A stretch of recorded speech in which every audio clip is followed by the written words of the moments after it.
before I became a Buddhist, I was really feeling a yearning for a role model, some human that exemplified something that I could aspire to.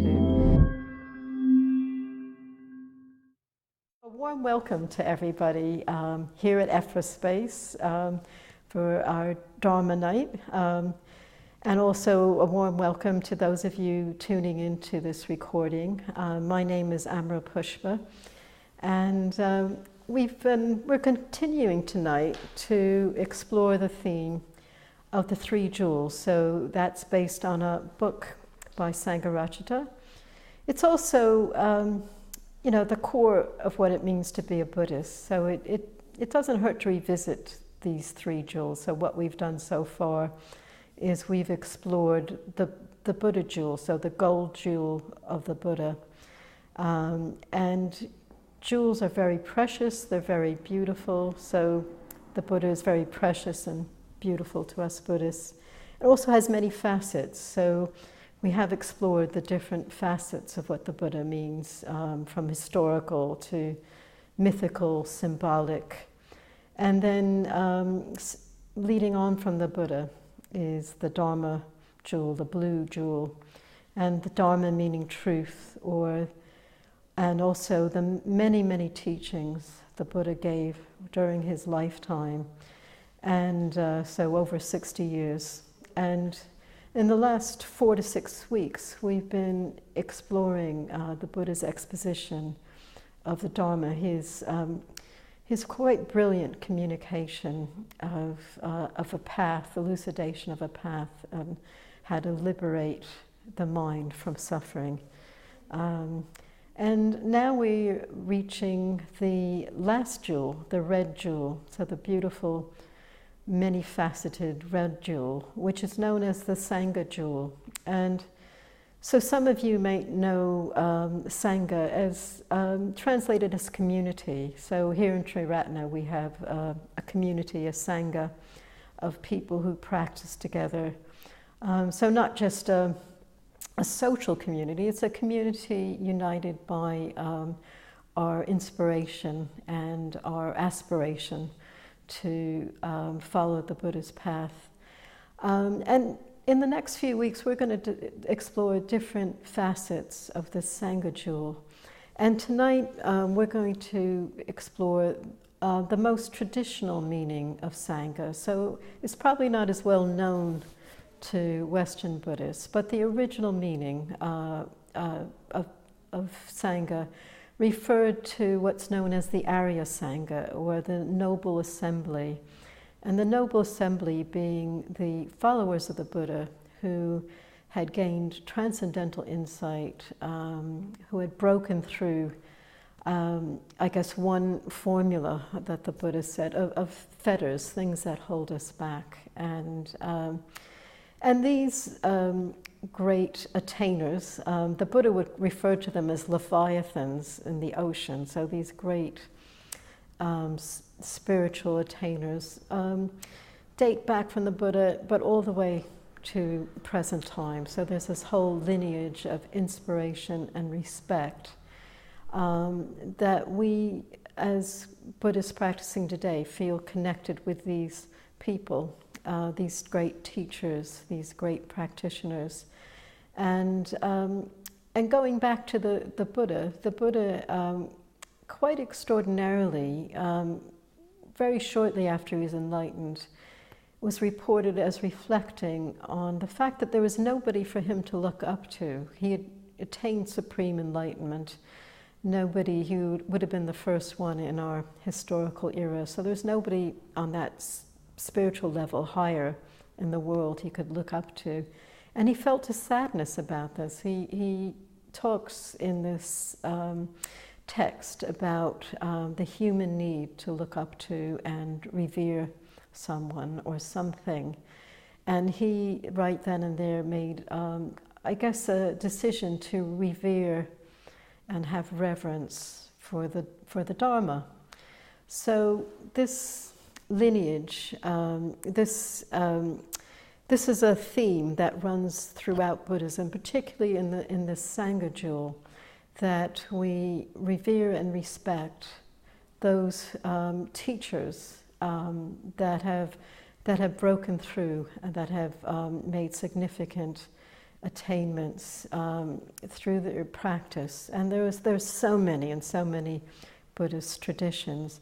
And so it's a type of hierarchy. And, modern day West, we're quite egalitarian. But, I know myself personally, before I became a Buddhist, I was really feeling a yearning for a role model, some human that exemplified something that I could aspire to.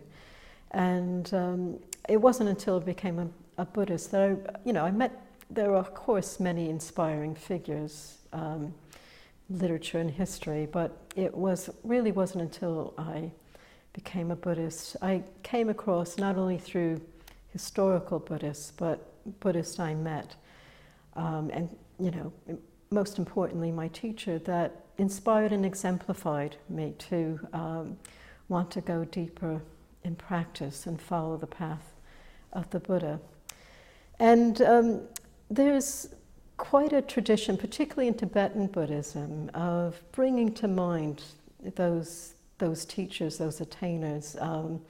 So visualizing teachers of the present, the past, and just respecting, bowing to them, paying reverence to them.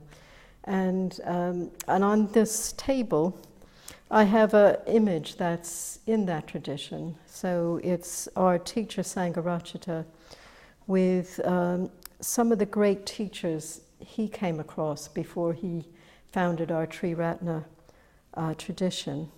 And I'll just say something about a few of them, because I find them all very inspiring. But on the top row are some great Tibetan teachers. Sangha lived in northern India. He was born in South London, but long story, he was a Buddhist monk in northern India, and he had the great good fortune to come across these many attained Tibetan teachers that fled Tibet. And so that's, Dilgo Rinpoche, Jamyang Khyentse, and Dudjom Rinpoche. He learned tremendously from them, and he sees it as part of a lineage that, and his other teachers. And I'll just mention one other, Dardo Rinpoche, who he became close personal friends with, and who encouraged Sangha to come back to the West and start a Buddhist movement. And Dardo Rinpoche inspires many of us in our Triratna movement. He died in the 1990s, was a very attained tulku, but incredibly compassionate as well. And he founded an orphanage for many Tibetan children and a school to preserve Tibetan teachings. And through Sangha contacts in the West and his followers, charities have been formed over the years to support that. So there's so much I could say about these inspiring figures, but I guess I just wanted to bring in, this important theme of, this tradition of reverence and respect in connection with other people in Sangha, in our spiritual community. It's not just the here and now, it's we're here and now because of many great teachers and practitioners that came before. So in a moment I'm going to turn to my friend Jill, and we'll talk a bit more about this. Yeah, Jill, I'm wondering, does that resonate with you, needing something to look up to, or have you ever felt that in your life? Yeah, I think I found it more useful the last sort of few years, really. I think there's something, as I've become more committed to Buddhism, about having a lineage. It makes me feel more secure about my commitments, actually. Yes. To know that there is a sort of line that goes back to the Buddha's time, rather than this is just something that somebody's thought about in the last couple of years. Right. Right. So I do appreciate that. And then, of course, always there's that thing about having an example, Yes. that, you do want to have people to look up to. I think is really important. Yeah, yeah. So before you realised it was important to have a lineage, did you just think it was something quite present day when you came along to classes? Well, I knew Buddhism had been around a long time.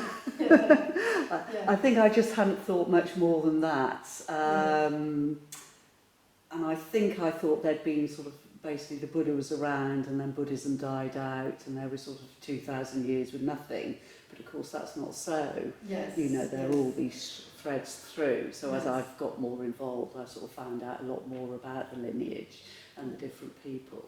And then I think, you know, people's stories are always so inspiring when they're real people. So there's a lot of myth in Buddhism that I think is really interesting. And yeah, I mean, that's inspiring and supportive as well, particularly in certain circumstances. But I think when you've got a real person that you can look back at sort of what they've done or what they've said, how they've lived their life, that's really helpful. Is there a teacher through history that particularly inspires you? Well, you mentioned Dada Rinpoche, and I mean, Yes. I know he's fairly modern. I think he died in 1990, but yes.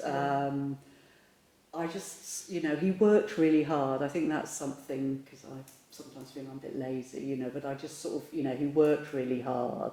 So even I think when he was 4 years old, he was in the monastery and he was up sort of, you know, learning his texts at sort of 3, 4, 5 in the morning. And then he went on, when he came from Tibet to India, you know, he set up, as you said, he set up the school to sort of serve the Tibetan. But the thing I liked about him is he saw a need.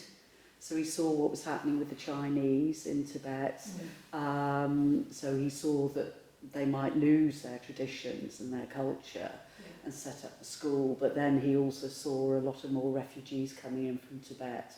And I think then he actually started an orphanage as well. Yes. So it's very much this thing that he sort of saw the needs and then tried to respond to those needs. Yeah, yeah. So, but it was also, I suppose there's something also about, I guess the transcendental aspect, you know, his very, very deep practice. Yeah.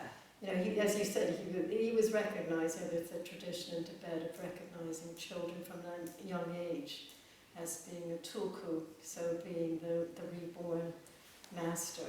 And there's a lovely biography of Dada Rinpoche where you know, he talks about what it was like. You know, it's not easy, I suppose, you know, from a young age to be taken from your family, and this incredible discipline they had of study and teaching. But you know, he said it had this effect to be told from the age of 4 or 5 that he was a being of great compassion. And you know, he said, I just have to have compassion as the way he was. It was just in every fibre of his being. Besides, you know, running this school, he would be up at 4 in the morning doing all these visualizations and practices. He'd maybe get about 5 hours sleep because he was highly disciplined master. And I think that's a great example, isn't it? Also, you can see the twinkle in his eye. Yes. So sort of great humanity there, yes, you know. Yes. And you talked about joy. I think that's quite important. Yes. Because we can sometimes look at these figures and think it's quite dry.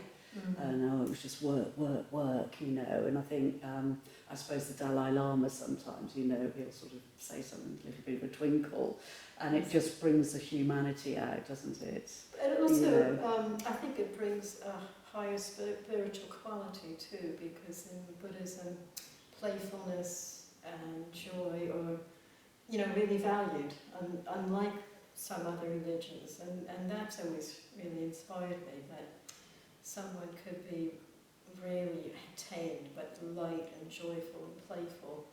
I think that those are qualities that really inspire me. You know? Yeah, like you said, the Dalai Lama has those qualities, and you know, a lot of these figures here, Dilgo Khyentse, yeah, I mean, there's some wonderful films about Dilgo Khyentse. He's a very remarkable man. And yeah, I was just thinking of the wonderful stories about him and Dujul Rinpoche, they knew each other, and they were, you know, highly revered and respected. And one time they got together at some retreat center. They were sitting down, and everybody was standing back and all. And they started laughing, and one of them said to the other, "And they call that a tree." So I just thought that was, it just gives a flavor of that life, lightness, and playfulness, which is that in the next chapter we're going to look at. We're going to talk about the Bodhisattva ideal as another aspect of Sangha. So these mythical, archetypal, highly accomplished, idealized figures, whose, one of the many qualities is playfulness. It's highly valued, and I really love that about bodhisattvas.